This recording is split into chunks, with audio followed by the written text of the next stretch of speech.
But I would like to emphasize clearly that this is not decision on the merits. Hindi pa kami talo. Meron pa pong main decision yung Korte Suprema. Meron pa rin kaming karapatan na mag-file ng motion for reconsideration. Kumbaga sa basketball, parang na-traveling ka lang. Parang hindi ganon. pa tapos yung laban. Hindi pa tapos ang laban. Yung latest na TRO, pakipaliwanag sa amin ano ang talagang in layman's term ng ibig sabihin ng tong TRO na to. Ibig po bang sabihin na to, talo na ang kampo ni Bato? Hindi po. Linawin natin yan ha. Ang TRO is a provisional remedy. There is a final remedy that we are praying. There is likewise a provisional remedy. So ito provisional lamang habang dinidiscuss pa yung merits ng kaso. Gusto lang namin na para hindi po ma-disturb yung factual situation while the case is being deliberated by the Supreme Court, mag-issue sana ng TRO. Pero may mga elemento kasi yan siya, Sir Banat. Meron clear and unmistakable right, material invasion of such right, and then there is grave and irreparable injury that will beset the plaintiff if the writ or if the TRO will not be granted, and that there is clear and absolute necessity, clear and urgent necessity to prevent the damage. So, yun ang four elements. Sa aming palagay, baka I can only speculate kasi on Monday pa makita namin yung decision. So Order. siguro, yung order rather, siguro may elemento lang siguro kami na hindi na-comply. And we would not want to speculate until and after makita namin yung order mismo, which will be issued on Monday. So wala pa yung order. So ano yung lumabas? Hindi pa, yung ano pa lang, Press primer. briefer. Press briefer. Pero is it briefer. normal yung press briefer? Ganyan na ngayon ang ginagawa ng Korte Suprema. So that the parties will be guided, and then later on the written order or decision will be issued by the Supreme Court.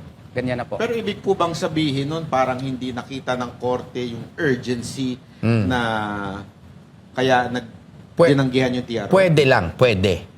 Pwede. Pero hindi nga namin pa nakikita yung order. So hindi natin alam kung ano yung grounds on the use for the denial of the grant of the TRO. But I would like to emphasize clearly that this is not decision on the merits. Hindi pa kami talo. Meron pa pong main decision yung Korte Suprema. Meron pa rin kaming karapatan na mag-file ng motion for reconsideration. Kumbaga sa basketball, parang na-traveling ka lang. Parang hindi ganon. pa tapos yung laban. Hindi pa tapos ang laban. Oo. Kasi kung 9-6, maski dalawa lang ang ma-convince sa aming argumento, magiging 8-7. O baka manalo na naman kami. Yan yung- It's a possibility, and I hope and pray to Allah subhanahu wa ta'ala that such will happen. So yan yung i-reco nyo, di ba? Yes. But I would like to emphasize clearly that this is not decision on the merits. Hindi pa kami talo. Meron pa pong main decision yung Korte Suprema. Meron pa rin kaming karapatan na mag-file ng motion for reconsideration. Kumbaga sa basketball, parang na-traveling ka lang. Parang hindi pa ganon. tapos yung laban. Hindi pa tapos ang laban. Yung latest na TRO, pakipaliwanag sa amin ano ang talagang in layman's term ng ibig sabihin ng tong TRO na to. Ibig po bang sabihin na to, talo na ang kampo ni Bato? Hindi po. Linawin natin yan ha. Ang TRO is a provisional remedy. There is a final remedy that we are praying. There is likewise a provisional remedy. So ito provisional lamang habang dinidiscuss pa yung merits ng kaso. Gusto lang namin na para hindi po ma-disturb yung factual situation while the case is being deliberated by the Supreme Court, mag-issue sana ng TRO. Pero may mga elemento kasi yan siya, Sir Banat. Meron clear and unmistakable right, material invasion of such right, and then there is grave and irreparable injury that will beset the plaintiff if the writ or if the TRO will not be granted, and that there is clear and absolute necessity, clear and urgent necessity To prevent the damage. So, yun ang four elements. Sa aming palagay, baka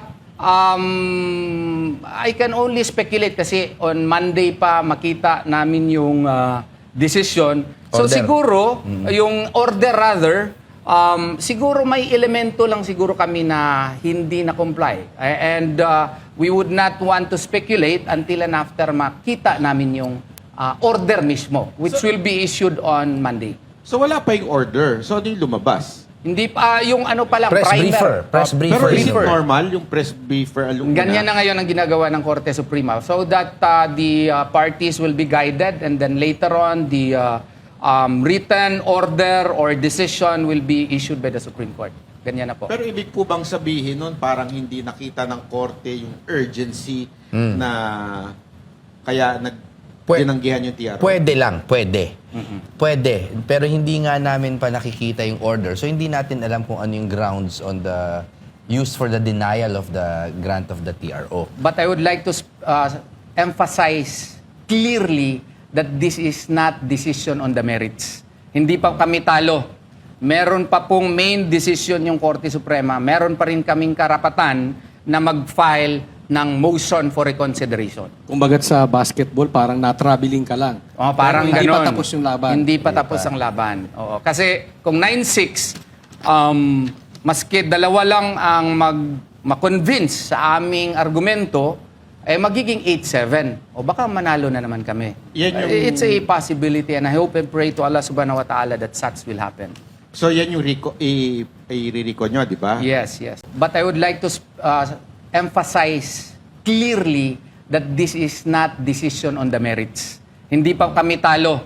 Meron pa pong main decision yung Korte Suprema. Meron pa rin kaming karapatan na mag-file ng motion for reconsideration. Kumbaga sa basketball, parang na-traveling ka lang. Parang Hindi ganon. pa tapos yung laban. Hindi pa tapos ang laban. Oo. Yung latest na TRO, pakipaliwanag sa amin ano ang talagang in layman's term ng ibig sabihin ng tong TRO na to. Ibig po bang sabihin na to, talo na ang kampo ni Bato?